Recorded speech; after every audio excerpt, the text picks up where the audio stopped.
अच्छा, एक बात है, ये ऐसा चीज है जिसको कोई पार्टी इनकार नहीं कर सकती। हम लोगों के माननीय उप मुख्यमंत्री श्री तेजस्वी प्रसाद यादव जी ने मुखर होकर के सदन में रखने का काम किया, और जिसका फलस्वरूप हुआ कि बिहार के माननीय मुख्यमंत्री जी भी इस बात को स्वीकार किए। क्या जब तक बीमारी का पता नहीं चलेगा तब तक समुचित इलाज नहीं होगा। देखिए, माननीय मुख्यमंत्री जी बहुत पहले से इसमें लगे हुए थे, उसमें सभी दल के लोग लगे हुए थे। हाँ, तो जिनका सियासी गलियारे में रहने वाले, जिनको कोई कठिनाइयाँ, वो विरोध करते हैं। लेकिन कुछ लोग हमेशा अच्छे काम को भड़काऊ बनाए रखते हैं, लेकिन ऐसा कुछ नहीं है। ये अच्छी चीज़ें, देखिए, संविधान से बाहर कोई थोड़े है। ये संविधान में लिखा हुआ है कि जातीय आधारित जनगणना होनी चाहिए।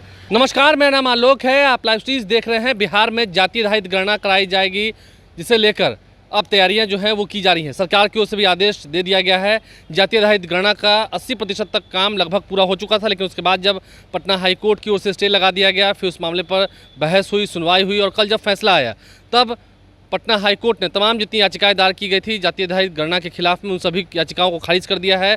और अब बिहार में जातीय आधारित गणना का काम पूरी तेज़ी से होगा। बिहार सरकार ने इसको लेकर आदेश भी जारी कर दिया है। वैसे में बिहार सरकार के मंत्री इसराइल मंसूरी एक तरफ जहां कह रहे हैं बीमारी का पता चलेगा तब तो ठीक से इलाज होगा, वहीं हिंदुस्तानी अवाम मोर्चा, हम पार्टी, जीतन मांझी की पार्टी भी इस फैसले का स्वागत कर रही है। नीतीश कुमार ने बेहतर काम किया है। जरा सुनिए, हमारे साथ बिहार सरकार के मंत्री इसराइल मंसूरी मौजूद हैं।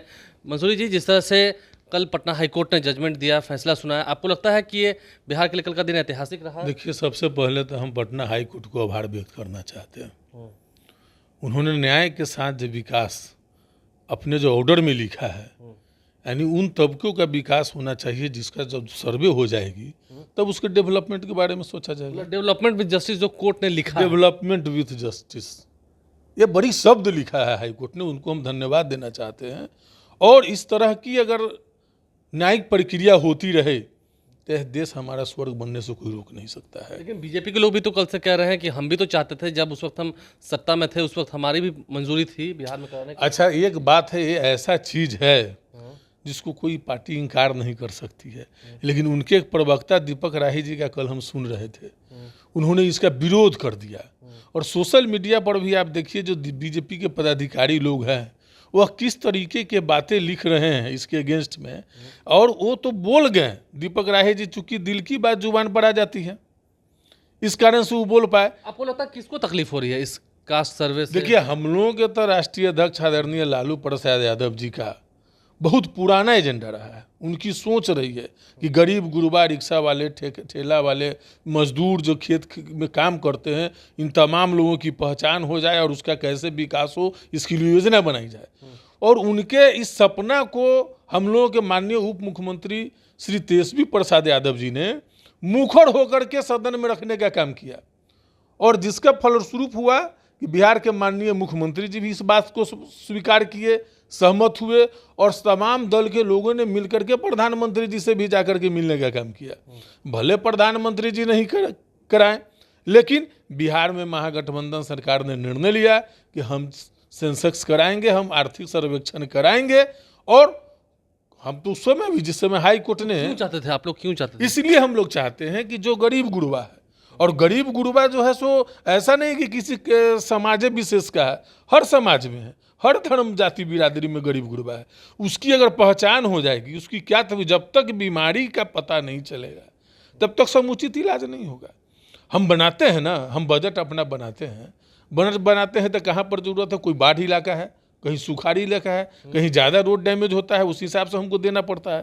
तो उसी तरीके से अगर हमको जो है कौन रिक्शा वाला की क्या स्थिति है, रिक्शा ठेला, मजदूर, इन तमाम जो कृषकों का क्या हाल है, कितने % लोग कहाँ गरीबी में हैं, कितनी उनकी पढ़ाई शिक्षा है, शिक्षा में कमज़ोर है, आर्थिक रूप से कमज़ोर है, ये अगर चिन्हित हो जाएंगे तो सरकार को योजना बनाने में बहुत ही जो है सो कि लाभदायक साबित होगा, और अंतिम पंक्ति के जो लोग हैं उनको योजना का भी लाभ मिल पाएगा। हमारे साथ हम के प्रवक्ता विजय यादव मौजूद हैं। जिस तरह से जाति आधारित गणना को लेकर के पटना हाईकोर्ट का फैसला आया है, आपने भी देखा होगा।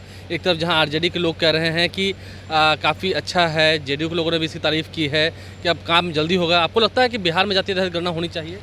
देखिए, जाति आधारित जनगणना का जो न्यायालय ने फैसला लिया वो सम्मान योग्य है। देखिए, माननीय मुख्यमंत्री जी बहुत पहले से इसमें लगे हुए थे, उसमें सभी दल के लोग लगे हुए थे।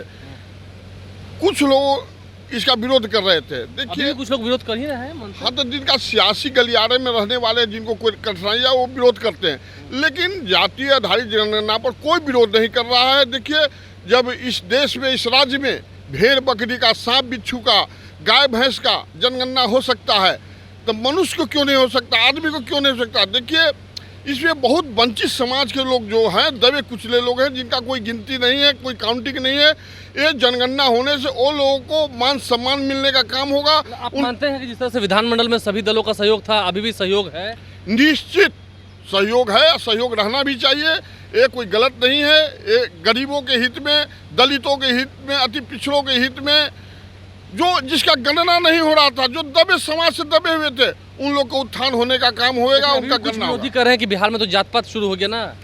देखिए, कुछ लोग हमेशा अच्छे काम को भड़काऊ बनाए रखते हैं, लेकिन ऐसा कुछ नहीं है। ये अच्छी चीज़ें, देखिए, संविधान से बाहर कोई थोड़े है। ये संविधान में लिखा हुआ है कि जातीय आधारित जनगणना होनी चाहिए। ये संविधान का अनुच्छेद 346। आपको लगता है कि केंद्र सरकार को कराना चाहिए? देखिए, केंद्र सरकार भी 21 में करवाई थी, केंद्र सरकार भी आने वाला समय में निश्चित करवाएगा। और केंद्र सरकार ने स्पष्ट कहा है कि आप लोग अपने अपने स्टेट में जातीय आधारित जनगणना करवाइए। मेरा कोई आपत्ति नहीं है, हम लोग इसका समर्थन करते हैं। जनगणना नहीं है तो जातीय आधारित गणना है। आपको लगता है कि नीतीश कुमार का फैसला बिल्कुल सही था? नहीं, बिल्कुल फैसला है। नीतीश कुमार जी अकेले फैसला नहीं लिए हैं। ये एनडीए गठबंधन में तो उस वक्त सभी दलों को लोग माननीय प्रधानमंत्री से मिलकर फैसला लिए थे कि बिहार में जातीय आधारित जनगणना होगी। अब माननीय नीतीश कुमार जी का अब जो होगा जातीय आधारित गणना वो स्वागत योग्य है ना? एकदम निश्चित स्वागत योग्य है। जनता के हित में है, गरीबों के हित में है, पिछड़ों के हित में है, दलितों के हित में है। गरीबों, पिछड़ों, दलितों के हित में है जातीय आधारित गणना। देखिए, पटना हाईकोर्ट के फैसले के बाद अब चाहे आरजेडी हो या फिर हिंदुस्तानी अवाम मोर्चा, जो कि अब एनडीए अलायंस में शामिल है, वो सभी नीतीश कुमार की तारीफ कर रहे हैं और कह रहे हैं कि नीतीश कुमार का ये फैसला जो है वो स्वागत योग्य है। और न्यायालय के फैसले के बाद तमाम जितने दबे कुचले पिछड़े समाज के लोग हैं, उन सभी में खुशहाली आई है, उन सभी के चेहरे पर मुस्कान आई है। सरकार तो जोश में है ही, सरकार के लोग तो खुशी में है ही, लेकिन हम की ओर से भी जो बातें कही गई हमने आपको सुनाया है। हमारे चैनल को सब्सक्राइब कर लें, साथ साथ फेसबुक पेज भी लाइक करें। धन्यवाद। अच्छा, एक बात है, ये ऐसा चीज है जिसको कोई पार्टी इनकार नहीं कर सकती है। हम लोगों के माननीय उप मुख्यमंत्री श्री तेजस्वी प्रसाद यादव जी ने मुखर होकर के सदन में रखने का काम किया, और जिसका फलस्वरूप हुआ कि बिहार के माननीय मुख्यमंत्री जी भी इस बात को स्वीकार किए। क्या जब तक बीमारी का पता नहीं चलेगा तब तक समुचित इलाज नहीं होगा। देखिए, माननीय मुख्यमंत्री जी बहुत पहले से इसमें लगे हुए थे, उसमें सभी दल के लोग लगे हुए थे।